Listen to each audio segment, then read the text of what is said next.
가지고 하나님이 세상을 이렇게까지 사랑하사 이런 제목으로 함께 말씀을 나누어 보려고 합니다. 여러분 다들 잘 아시겠지만 돌아오는 주간에는 사순절기가 시작이 되는 주간입니다. 그래서 수요일 날 제2 수요일을 시작으로 사순절기가 시작이 됩니다.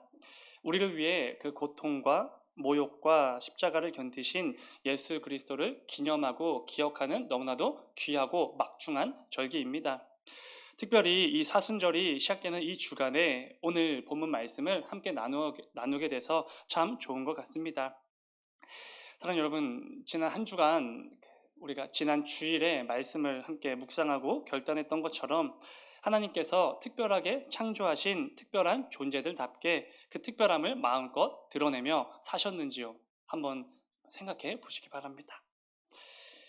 지난 주일 우리는 창세기 1장의 말씀을 가지고 저와 여러분이 얼마나 귀하고 가치 있고 특별한 존재로 창조되었는지 이 부분을 함께 나누었습니다. 모든 것을 창조하신 창조주가 되시는 그 하나님께서 다른 모든 피조물들과는 확연하게 다르게 매우 특별한 존재로 저와 여러분을 창조해 주셨습니다. 근데 중요한 것은 이 특별한 방법으로, 특별한 방식으로, 특별하게 창조된 저와 여러분이 감당해야 할 의무와 책임이 있다까지 함께 나누었던 기억이 있습니다. 그런데 여기서 말하는 의무와 책임이라는 단어가 어감상 기본적으로 우리에게 조금 거부감이 들어서 그런 것이지, 이것을 다르게 표현하면 이런 것이라고 말씀을 드렸습니다. 우리가 이 땅을 특별하게 살아가는 방법, 이렇게 말씀을 드렸습니다. 어떠한 방법들이 있었습니까?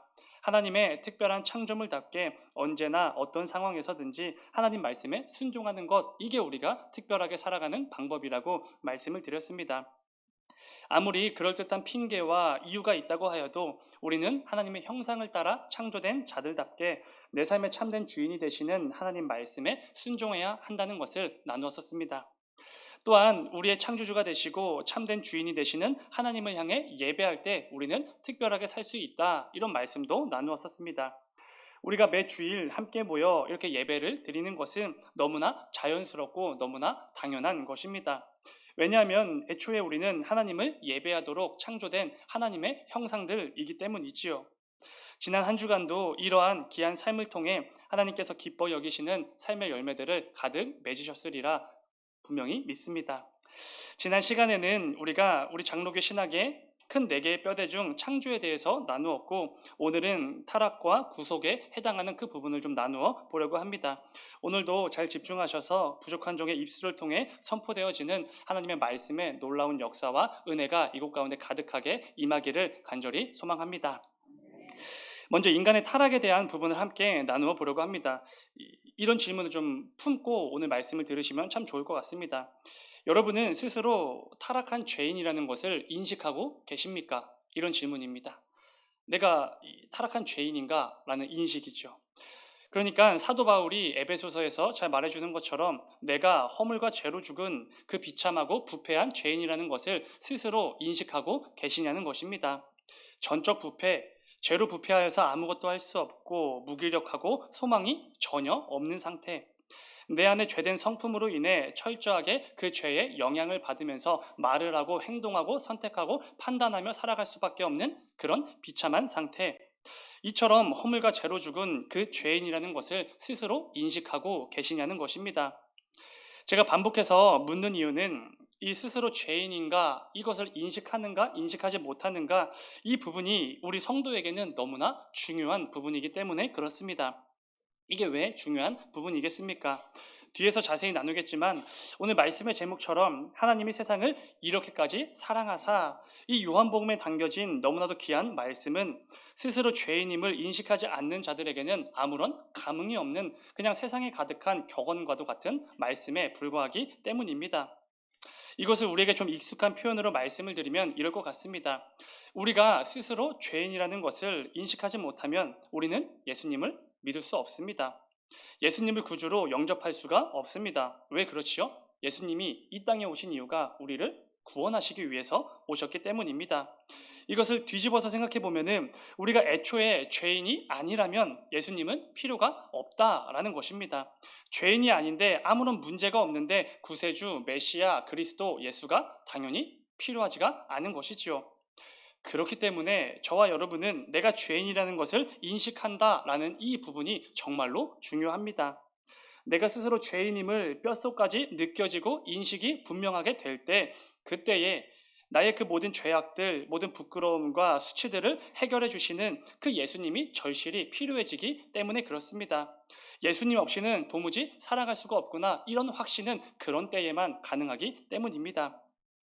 이러한 점에서 우리에게 주어진 기쁜 소식, 이 복음은 우리가 그 복음 앞에서 철저하게 부패하고 비참한 죄인이라고 이 인식하는 거, 이 순간이 반드시 동반이 되어야 한다는 것입니다. 여러분, 종교개혁자 칼빈은 그 유명한 기독교 강요라는 책을 썼습니다. 그런데 여러분, 이 책 왜 썼는지 기억나십니까? 그리고 왜 지금까지도 칼빈의 역작, 기독교의 명저 이렇게 불리는지 알고 계십니까? 간단하지요. 우리 기독교의 핵심 복음의 정수들을 일목요연하게 잘 정리해둔 책이기 때문에 그렇습니다.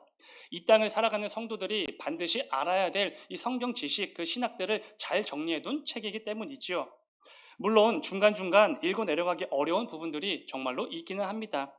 그러나 우리 기독교의 핵심 진리를 잘 요약하여서 우리 성도들이 성경을 바르게 이해할 수 있도록 돕는 정말 중요한 책 중에 하나입니다. 그런데 칼빈의 기독교 강요의 목차를 보면은 굉장히 의미심장한 부분들이 등장하는 것을 보게 됩니다. 여러분, 우리 성도들이 하나님의 말씀인 이 성경을 올바르게 이해하도록 돕기 위해서 어떤 책을 쓰게 된다면 가장 먼저 어떤 부분을 다루는 게 맞겠습니까? 당연히 하나님에 대해서 다루어야 할 것입니다. 왜 그렇지요? 지금 우리가 읽어 내려갈, 우리가 지금부터 연구할, 함께 묵상할 이 성경책은 창조주 하나님께서 기록해서 주신 것이기 때문에 이 성경을 바르게 이해하고 바르게 묵상하려면 당연히 하나님에 대해서 알아야 합니다. 그래서 기독교 강요는 이렇게 시작이 됩니다. 제1권 창조주 하나님에 대한 지식, 이렇게 기독교 강요가 시작이 됩니다. 그리고 나서 계속해서 성경을 근거로 하나님에 대한 내용들을 하나하나 열거하기 시작하는 것이지요. 그러면 여러분, 우리가 창조주 하나님에 대해서 성경을 근거로 하나하나 알게 되었다면 그 다음에는 무엇을 알아야겠습니까? 당연하죠. 그분의 아들 되시고 우리의 구주가 되시는 예수 그리스도에 대해서 알아야 할 것입니다.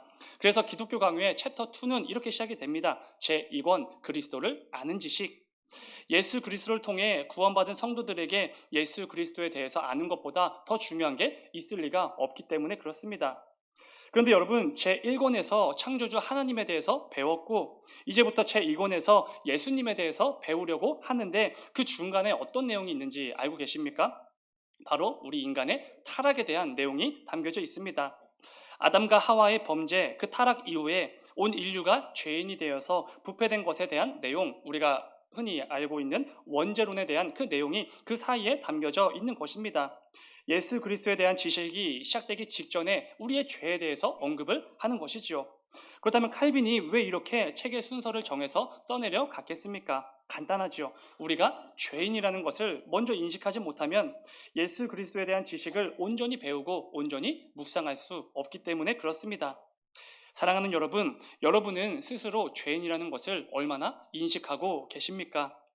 이것은 스스로를 정죄하고 깎아내리고 비하하는 행위가 절대로 아닙니다. 이것은 세상이 말하는 것이지요. 이것은 오히려 나를 향한 하나님의 그 크신 사랑과 예수 그리스도의 그 놀라운 은혜를 뼛속까지 더욱더 뼈저리게 느끼게 해주는 너무나 귀한 하나의 과정에 불과한 것입니다. 제가 너무나 좋아하는 말씀인데 여러분 꼭 암송하고 다니십시오. 로마서 5장 8절입니다. 우리 함께 읽겠습니다. 시작.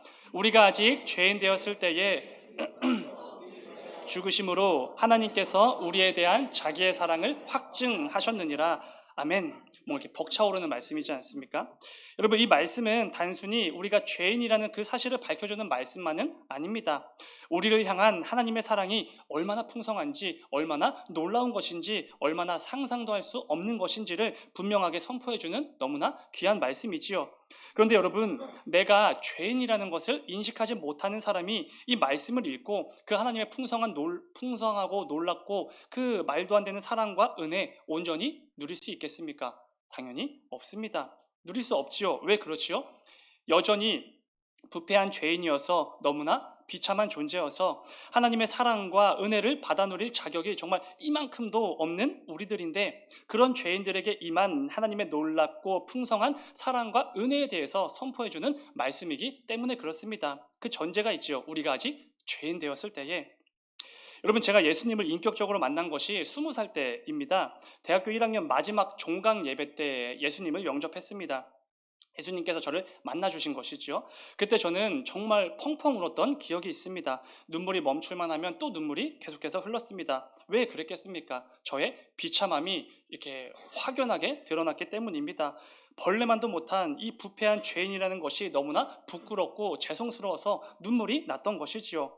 주체를 할 수 없을 정도로 눈물이 막 흘러나왔습니다. 태어나서 그렇게까지 다시는 그렇게 울 일이 없을 정도로 정말 펑펑 울었던 기억이 있습니다. 메뚜기만도 못한 인생에 불과한 저 같은 죄인 한 사람 때문에 하나님이신 예수님께서 십자가에 달려 죽으셨다는 그 사실에 정말 눈물이 날 수밖에 없었던 것이지요. 여러분, 제가 어려서부터 교회에서 배웠던 그 모든 복음에 대한 내용들, 이미 다 어렸을 때부터 다 알고 있던 내용들이었습니다. 그런데 그 전에는 믿어지진 않았던 것이지요. 그게 제 얘기라고는 절대로 상상도 못했던 것입니다. 그런데 이 모든 내용들이 저를 위해 세우신 하나님의 계획이었다는 확신이 들었던 것이지요. 제가 어려서부터 교회에서 배웠던 그 모든 복음에 대한 내용들, 예수 그리스도의 오심, 고난당하심, 십자가에 달려 죽으심, 부활하심, 그리고 다시 오시겠다고 약속하셨던 그 말씀들까지, 이 모든 내용들이 정말로 저 한 사람을 위해 세우신 하나님의 계획의 성취였고, 나 한 사람을 구원하시기 위해 예수님께서 하나님 아버지의 뜻에 순종하셨구나 라는 이 사실이 정말로 믿어졌습니다. 확신이 들었습니다. 이때까지 머리로만 알고 이해했던 그 모든 것들이 정말로 믿어지기 시작한 것입니다. 그 모든 말씀들에 대하여 분명히 확신이 들었습니다. 하나님 정말로 살아계셨구나. 예수님 정말로 나의 구원자가 되어주셨구나. 이 놀라운 성령 하나님의 역사하심을 통해 저는 그날 예수님을 나의 구주로 영접했습니다. 사랑하는 여러분, 요즘 성도들의 수가 계속해서 줄고 있다고 여기저기서 열심히 외쳐대고 있습니다. 여기저기서 여러 가지 기사들을 막 쏟아내고 있습니다. 교회에 나오는 젊은 세대들이 점점 줄고 있다고 어디서 조사했는지 모르겠지만 이 통계들이 계속해서 쏟아지고 있습니다. 참으로 안타까운 현실이지요. 그런데 이런 안타까운 일들이 왜 일어나는 것이겠습니까? 물론 여러 가지 이유가 있겠지만 저는 근본적인 이유가 이것이라고 생각을 합니다. 죄의 인식의 부재입니다. 죄라는 것 자체를 인식하지 못하는 시대가 되어버린 것이지요. 스스로 죄인이라는 것을 인정하지 않고 인식 자체를 못하는 그런 시대가 되어버린 것입니다. 그런데 이게 왜 교회를 떠나는 이유가 되는 것입니까? 간단하지요. 이것 때문에 우리가 교회에 나오기 때문에 그렇습니다. 죄를 인식하지 못하는 사람들에게는 죄로부터 우리를 구원해 주시는 이 예수 그리스도가 하나도 필요가 없기 때문입니다. 애초에 이 예수라는 존재가 왜 필요한지 그것을 알지 못하는 것이지요. 관심이 없는 것입니다. 그렇기에 교회를 떠나는 것입니다. 행사가 없어서, 프로그램이 없어서, 교회에 돈이 없어서, 인재가 없어서 떠나는 게 절대로 아니지요. 부모님들이 자녀들을 교회에 보낼 필요성을 느끼지 못하는 것, 그런 것들 때문이 절대로 아니라는 것입니다. 그런데 여러분, 우리가 절대로 오해하면 안 되는 부분이 있습니다. 무엇이지요? 우리는 예수님 없이는 전부 죽습니다. 이 사실을 절대로 잊어서는 안 됩니다. 말씀 하나 같이 읽으면은 고린도전서 15장 22절입니다. 함께 읽습니다. 시작. 아담 안에서 모든 사람이 죽은 것 같이 그리스도 안에서 모든 사람이 삶을 얻으리라. 아멘. 여러분, 우리가 잘 아는 것처럼 인류의 대표성을 지닌 그 아담의 범죄 이후 우리는 똑같은 죄인이 되었습니다. 우리는 이걸 원죄라고 부르지요. 죄의 삭슨 사망이라는 이 법은 하나님이 정하신 법이기 때문에 우리는 죽을 수밖에 없습니다. 그렇기에 예수님은 마치 우리의 어떤 기호식품처럼 사람의 입맛에 따라, 상황에 따라, 형편에 따라 있어도 그만, 없어도 그만, 이런 게 절대로 아니라는 것입니다. 예수 그리스도 안에만 생명이 있기 때문에 예수님이 없이는 우리는 죽는다라는 이 사실을 분명히 기억하셔야만 합니다. 이 사실을 분명히 믿고 기억하는 부모님들이 자녀들을 교회에 보내지 않을 이유가 전혀 없지요. 로마서 5장 14절의 말씀입니다. 그러나 아담으로부터 모세까지 아담의 범죄와 같은 죄를 짓지 아니한 자들까지도 사망이 왕노릇하였나니 아담은 오실 자의 모형이라. 아멘. 우리는 아담처럼 선악과를 따먹지 않았습니다. 하와처럼 그 선악과를 따먹지 않았지요. 이스라엘 백성들처럼 하나님 앞에서 대놓고 금송아지를 부어 만들어서 우상을 숭배하지도 않았습니다. 그런데 우리에게는 아담의 타락 이후 원죄라는 것이 생겼고 우리 안에는 이 부패하고 비참한 죄된 본성이 가득해진 것입니다. 이게 우리가 죄인이 되었다는 근거의 말씀이지요. 우리가 죄인이라는 거, 뼛속까지 부패한 비참한 존재라는 거 성경이 분명히 말씀하고 있습니다. 그렇기에 우리에게는 반드시 예수 그리스도가 필요할 수밖에 없는 것입니다.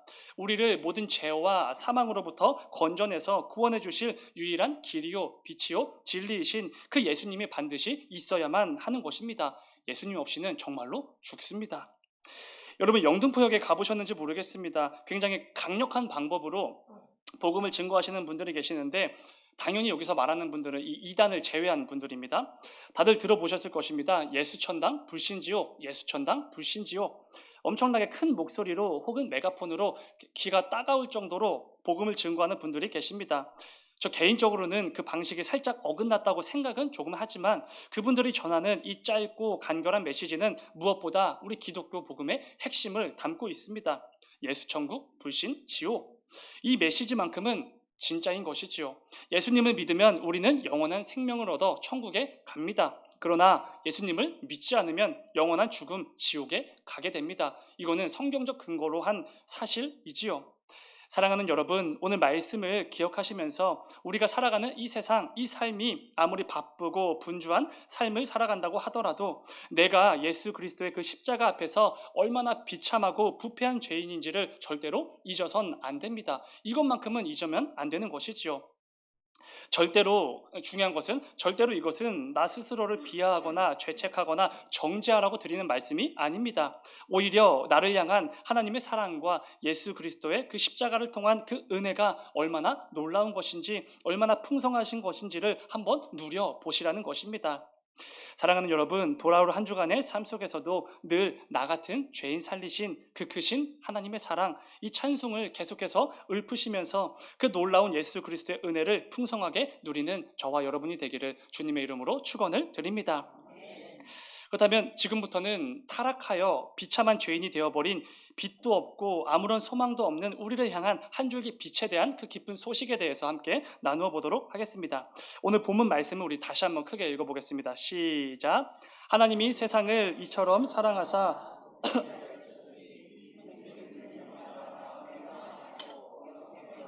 하심이라. 아멘.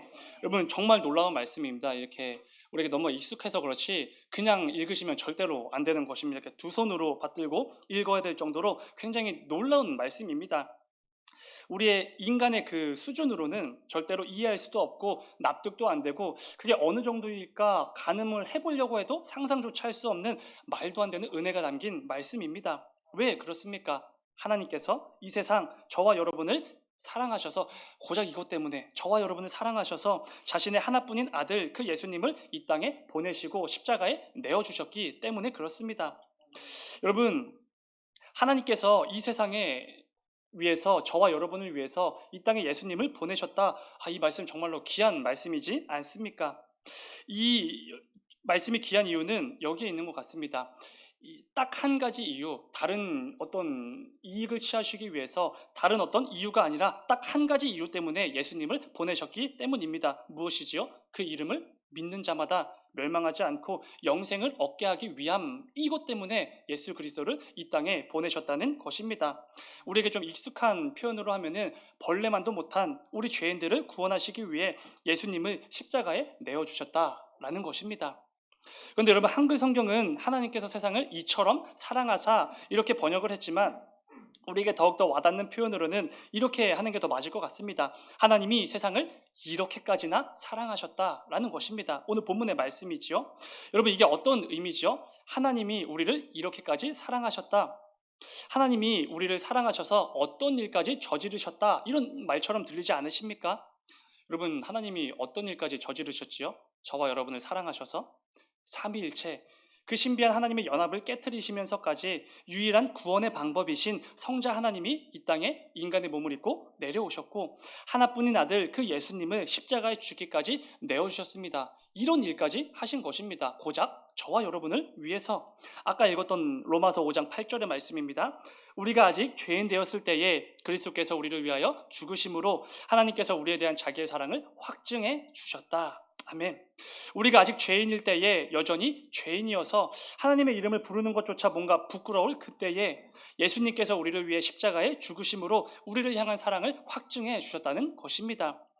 여러분, 이 말씀 앞에서 아무런 감정도 아무런 감흥도 없으시면 절대로 안 됩니다. 읽고 또 읽고 묵상하고 또 묵상해도 한없이 모자랄 은혜가 담긴 말씀이기 때문입니다.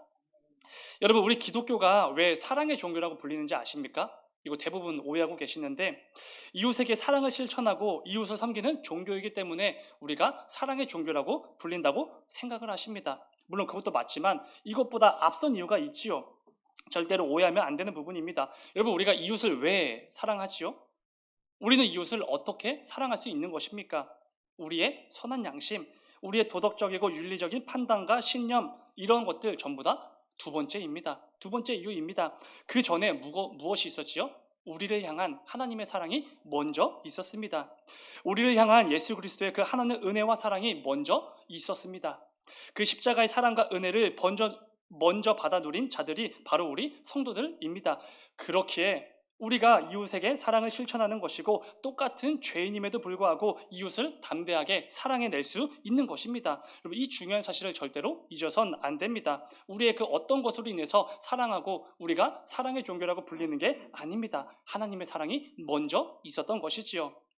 사랑하는 여러분, 우리를 향한 하나님의 사랑은 근본적으로 이 세상에서도 하고 있는 그런 사랑과는 뭔가 다릅니다. 무엇이 다르죠? 앞서 나눈 것처럼 하나님의 사랑은 우리 죄인들을 향한 사랑이라는 것 때문에 뭔가 확연한 차이를 가지고 있는 것이지요. 여러분, 이것이 무슨 말씀이지요? 이런 것입니다. 사랑받을 자격이 없는 자들에게 향한 사랑, 이런 것입니다.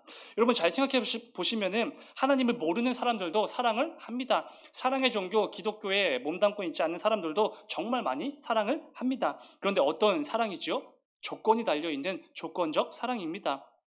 내가 사랑할 만한 사람을 사랑하고 나에게 이득이 되고 유익이 되는 사람을 사랑하고 내 가족을 사랑하고 내 자녀, 내 친구들, 내가 아는 지인들을 사랑하고 이게 이 세상의 사랑입니다. 우리가 이런 사랑을 하면서 기독교의 사랑을 알고 있다고 한다면 정말로 잘못된 것이지요. 하나님의 사랑은 무엇입니까? 무조건적인 사랑입니다. 사랑을 받을 만한 자격이나 조건이 애초에 상관이 없습니다. 이러한 것들을 하나도 갖추지 못했다고 해도 사랑을 합니다. 이게 성경이 말하는 사랑이지요. 그래서 성경에는 이런 말씀도 있죠. 원수도 사랑하라. 정말 늘 걸림돌이 되고 늘 정말 우리의 무릎을 꿇게 만드는 말씀입니다. 원수도 사랑하라. 도무지 사랑할 이유를 이렇게 찾아보려고 애쓰고 노력하고 일주일 동안 노력을 해봤는데도 사랑할 이유를 도무지 찾지 못하는 그 사람도 사랑하라, 이렇게 말씀해 주십니다. 심지어는 사랑해선 안 될 사람도 사랑하라, 이렇게 말씀해 주시지요. 이것이 진짜 사랑이라고 성경은 말씀해 주십니다. 여러분, 그런데 성경이 왜 이런 것들을 진짜 사랑이라고 말씀하시는지 로마서 5장에 자세히 기록되어져 있습니다. 하나님의 사랑이 얼마나 말도 안 되는 것인지, 뭐가 진짜 사랑인지를 알고 싶으시면 로마서 5장 말씀을 읽어보시면 될 것입니다. 로마서 5장 6절과 8절과 10절을 읽겠습니다. 제가 한번 읽겠습니다. 천천히. 우리가 아직 연약할 때에 기약대로 그리스도께서 경건하지 않은 자를 위하여 죽으셨도다. 8절. 우리가 아직 죄인 되었을 때에 그리스도께서 우리를 위하여 죽으심으로 하나님께서 우리에 대한 자기의 사랑을 확증하셨느니라. 10절. 곧 우리가 원수 되었을 때에 그의 아들의 죽으심으로 말미암아 하나님과 화목하게 되었은즉 화목하게 된 자로서는 더욱 그의 살아나심으로 말미암아 구원을 받을 것이니라. 아멘. 사도 바울은 아마도 이 말씀을 성령의 충만함을 힘입어서 기록할 때 이게 진짜 사랑이지라는 어떤 탄성을 내지르면서 기록했을지 모르겠습니다. 우리가 아직 연약할 때에, 즉 너무나 무력하고 아무것도 할 수 없는 그런 무능한 상태인 우리를 향한 하나님의 사랑이 여전히 너무나 풍성하게 넘쳐나서 예수님께서 그런 우리를 위해 죽으셨다라는 것입니다. 이게 6절이죠. 8절을 보면은 우리가 아직 죄인 되었을 때에, 즉 여전히 부패하고 비참한 죄인이어서 도무지 사랑할래야 사랑할 수가 없는 우리를 향한 하나님의 사랑이 또 여전히 넘쳐나서 그런 우리에게 그리스도가 죽으심으로 자신의 사랑을 확증시켜 주셨다는 것입니다. 10절, 우리가 아직 원수 되었을 때에 순간순간 하나님께 반역을 행하고 불순종하고 하나님께서 싫어하시는 것만 골라하고 온갖 죄를 지으며 하나님과의 그 원수의 관계를 유지하려고 애쓰는 저와 여러분들을 위해서 예수 그리스도가 죽으심으로 우리에게 구원이라는 놀라운 은혜를 베풀어 주셨다라는 것입니다. 여러분, 이게 바로 진짜 사랑이지요. 세상 사람들 누구나 할 수 있는, 돈만 주고 상황만 갖춰지면, 조건만 갖춰지면 누구나 할 수 있는 그런 사랑이 아니라 이게 진짜 성경이 말하는 사랑입니다. 사랑의 사도 요한은 하나님의 이 사랑에 대하여 너무나 확신을 가지고 있기에 이런 귀한 고백을 합니다. 요한일서 4장 9절의 말씀입니다. 하나님의 사랑이 우리에게 이렇게 나타난 바 되었으니 하나님이 자기의 독생자를 세상에 보내심은 그로 말미암아 우리를 살리려 하심이라. 아멘. 예수 그리스도께서 이 땅에 오신 것은 우리를 살리려 하신 것이고, 중요한 것은 이를 통해 우리에게 무엇이 나타난다고 말씀해 주십니까? 하나님의 사랑이 나타났다, 이렇게 말씀해 주십니다. 그러면서 이런 담대한 선포를 이어지는 10절 함께 읽겠습니다. 시작. 사랑은 여기 있으니 우리가 하나님을 사랑한 것이 아니요 하나님이 우리를 사랑하사 속하기 위하여 화목 제물로 그 아들을 보내셨음이라. 아멘. 사랑은 여기 있으니, 여러분, 이 말씀은 이런 의미의 선포입니다. 이 세상을 살아가는 성도 여러분, 여러분들이 살아가는 이 세상에서 진짜 사랑을 찾을 필요가 없습니다. 이 세상에는 진짜 사랑이 없기 때문입니다. 진짜 사랑은 오직 여기에만 있습니다. 이런 말을 하는 것입니다. 그런데 여러분, 요한이 말하는 여기가 어디입니까? 뒤에 이어지는 말씀을 보면은 우리 죄를 속하기 위하여 화목제물로 그 아들을 보내신 것, 바로 여기에 진짜 사랑이 있다, 이렇게 말하는 것입니다. 여러분, 진짜 사랑은 여기 예수 그리스도의 십자가 안에만 있습니다 라고 지금 사도 요한이 선포하고 있는 것이지요. 사랑하는 여러분, 저와 여러분이 받아 누리고 있는 하나님의 사랑이 이렇게 말도 안 되는 사랑인 것입니다. 이처럼 놀랍고 풍성한 사랑인 것이지요. 우리가 자주 찬송하는 것처럼 하늘을 종이 삼고 바다를 먹물 삼아도 절대로 다 쓸 수 없는 한없는 하나님의 사랑이라는 것입니다. 중요한 것은 이 말도 안 되는 사랑이 앞으로도 영원토록 우리에게 유효하다라는 것입니다. 정말 놀라운 것이지요. 이 말도 안 되는 은혜를 우리가 영원토록 받아 누릴 수 있도록 약속해 주셨다라는 것입니다. 앞으로도 영원토록 풍족하게 누릴 수 있다는 것을 분명히 약속해 주셨다는 것이지요.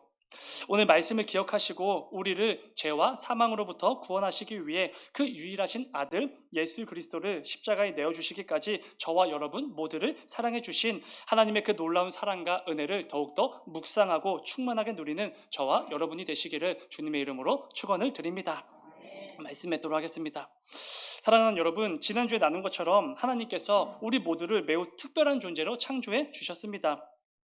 중요한 것은 특별한 존재로 창조된 자들답게 우리가 감당해야 할 책임과 의무가 있다고 말씀을 드렸었습니다.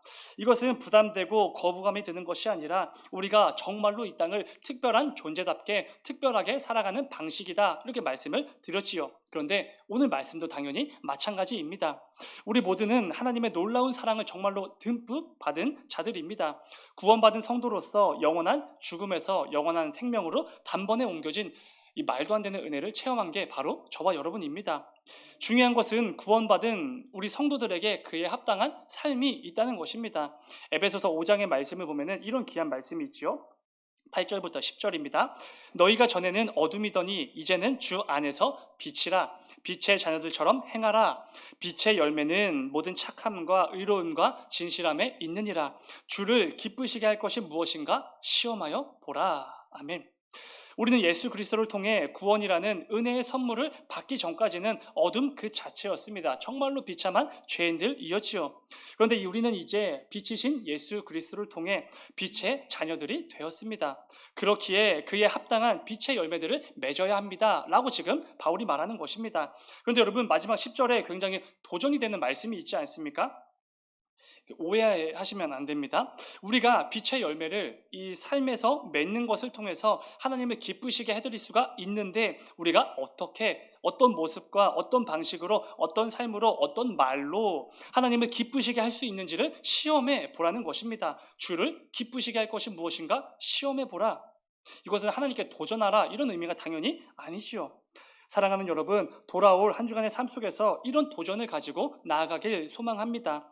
내가 구원받은 성도답게 이 땅을 살아가면서 내가 어떤 말을 내뱉을 때 하나님께서 기뻐하실지를 한번 시험해 보시기 바랍니다. 내가 어떤 행동과 어떤 선택과 판단을 할 때 그것이 하나님께서 기뻐하시는 열매가 되는지를 고민해 보시고 직접 행함으로 시험해 보라는 것입니다.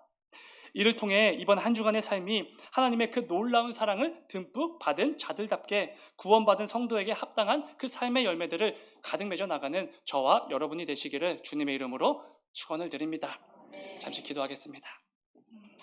사랑의 주님, 아버지 감사합니다. 오늘도 말씀을 통하여서 우리에게 귀한 묵상과 또 결단과 소망과 기대를 품게 하시니 주여 진정으로 감사를 드립니다. 아버지, 우리를 향한 하나님의 그 사랑과 그 은혜가 얼마나 놀라운 것인지, 얼마나 한이 없는 것인지, 얼마나 풍족한 것인지를 반드시 기억한 채로 또 한 주간 살아내는 우리 모두가 될 수 있도록 인도하여 주시옵소서. 또한 이를 통하여서 하나님께서 우리를 그 놀라운 사랑과 은혜를 구원해 주셨고, 그 구원을 받은 성도답게 그의 합당한 삶을 반드시 살아내는 우리 모두가 될 수 있도록 주님 인도하여 주시옵소서. 성령 하나님께서 그때그때 필요한 지혜와 능력과 담대함을 허락하여 주셔서 이 삶 가운데 하나님께서 기뻐 여기실 만한 삶의 열매들을 가득 맺어 나가는 우리 모두가 되어질 수 있도록 주님 인도하여 주시옵소서. 주님 감사합니다. 거룩하신 예수님의 이름으로 기도드렸습니다. 아멘. 아멘. 우리 말씀 생각하시면서 찬송가 304장 함께 찬송하시겠습니다. 그리고 준비한 예물 드리시겠습니다.